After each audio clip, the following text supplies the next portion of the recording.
The snow is starting to melt, winter is coming to a closing, and spring is right around the corner, which means that here at our farm, we're going to be breeding some of our rabbits. We have 2 does that we're going to be breeding with 2 separate males today, and I'm really excited to show you guys a little bit more of what that process looks like.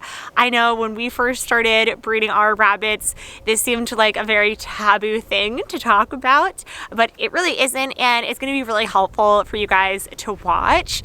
And I have a lot of tips and tricks videos. We're not going to go into those today, but just in regards to some things that you might want to do in preparation is I like to have something long sleeves on. This is going to just protect your arms, especially since we don't really touch our does every single day. Sometimes they can be a little bit antsy.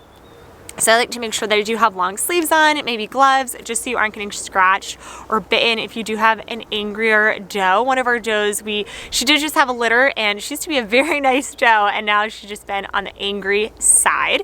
So this will just keep us scratch proof, and we're gonna go ahead and head into the barn. Now, what you will wanna make sure is rabbits they don't ovulate at certain times. They're self-ovulators. So things that you can do to help them better ovulate is by adding apple cider vinegar to their water, which we've already been doing this past week, and giving them some other nutritious goodies like black oil sunflower seeds, which we do on a regular occasion, and keeping the light on or breeding them during the day. This is just going to make them signify that it is spring and it is time to breed, which we have been keeping the light on and the door to our barn open so that light can illuminate in. And this will just make sure that the rabbits are more in the mood when we go out there. I'm Danielle from the Slitero Farm, and welcome to our channel where we bring you new content every week about starting your own farm and living a more self-sustainable lifestyle. But let's get inside the barn and walk through the process of how to actually breed your rabbits and make sure that you've had a successful breeding.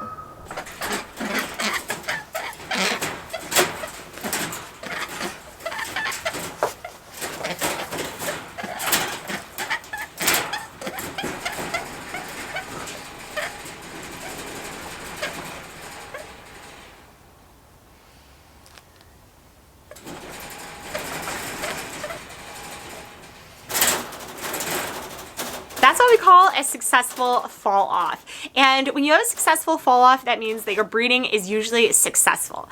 We like to make sure that we have at least 2 to 3 successful fall offs so that we know that the breeding is successful. And we'll usually do that within a 24-hour period of time. So from the first time we breed, we like to make sure that we have those 2 to 3 successful fall offs within 24 hours. So I'll probably leave them for a little bit longer after this, see if we can get another fall off. If not, then I'll just bring her back into his cage later on in the day or tomorrow morning.